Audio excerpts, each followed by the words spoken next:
নমস্কার, আমি প্রিয়াঙ্কা। বকুলাস ভিলেজ কুকিংয়ে আপনাদের সকলকে স্বাগত জানাই। আজকে আবারও চলে এসেছি নতুন একটা রেসিপি নিয়ে। চিকেন মাটন ছাড়াই একদম দোকানের মতো এগ টেবিল বানিয়ে দেখাবো। তো চলুন রান্নাটা শুরু করা যাক।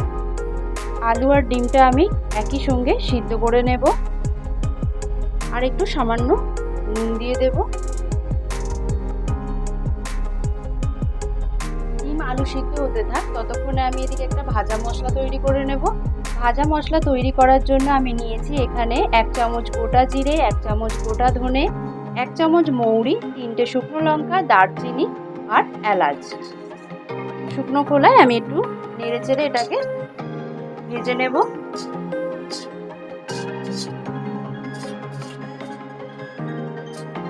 মশলাটা ভাজা হয়ে গেছে, এবারে আমি গুঁড়ো করে নেব। ডিম আর আলুটা আমার সিদ্ধ হয়ে গেছে, এবার আমি একটা পাত্রে তুলে নেব। আলু আর ডিমটা আমি একটা পাত্রে তুলে নিয়েছি, আর ডিমটা তুলে সঙ্গে সঙ্গে আমি ঠান্ডা জলে দিয়ে দিয়েছি। একটু ঠান্ডা হয়ে যাক, তারপর ডিম আর আলুর খোসাটা আমি ছাড়িয়ে নেব।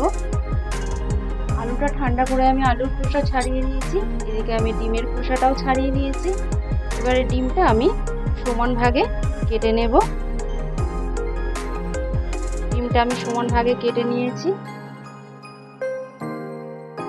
এবার আমি আলুটাকে একটা চামচের সাহায্যে ম্যাশ করে নিচ্ছি। সবকটা আলুই আমি খুব ভালো করে কাঁটা চামচের সাহায্যে স্ম্যাশ করে নিয়েছি। এবারে আমি গ্যাসে একটা কড়াই বসাবো।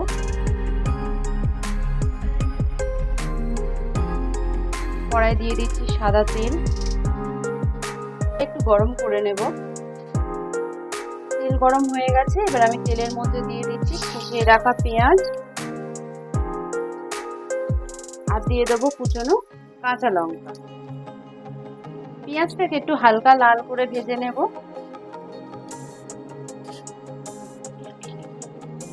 এদিকে আমি ভাজা মশলাটাও গুঁড়ো করে নিয়েছি।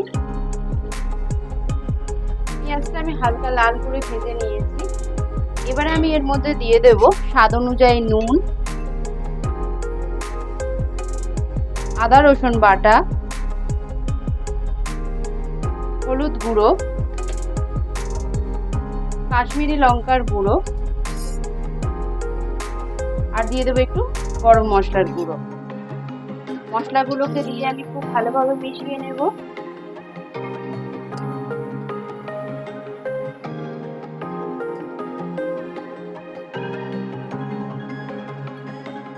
মশলাটা আমি খুব ভালো করে ভেজে নিয়েছি।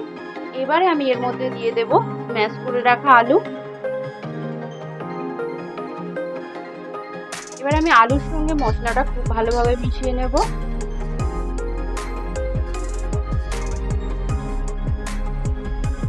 আলুটা ভাজা ভাজা হয়ে গেছে, এবারে আমি একটু উপর থেকে ধনেপাতা ছড়িয়ে দিচ্ছি, আর দিয়ে দেব আগে থাকতে ভেজে রাখা সেই মশলাটা।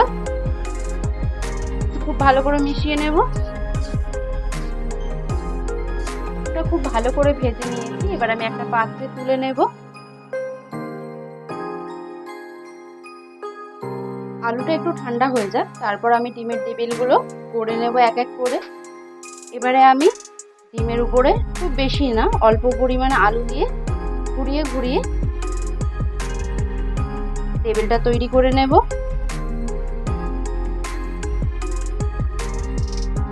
সমস্ত ডিমগুলোকে আমি টেবিলের আকারে করে নিয়েছি। এদিকে আমি একটা ডিমও ফাটিয়ে নিয়েছি। এবারে আমি একবার ডিমে কোট করব। এবার আমি ব্রেড ক্রাম্বসে দিয়ে দিলাম।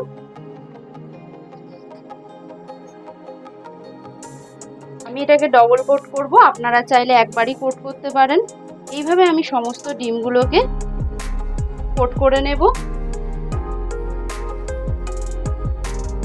তেলটা আমার গরম হয়ে গেছে, একদম গ্যাসের ফ্লেমটা লো থাকে। একে আমি ডিমের টেবিলগুলোকে দিয়ে দেব, আর লো টু মিডিয়াম আছে এটাকে ভাজতে হবে।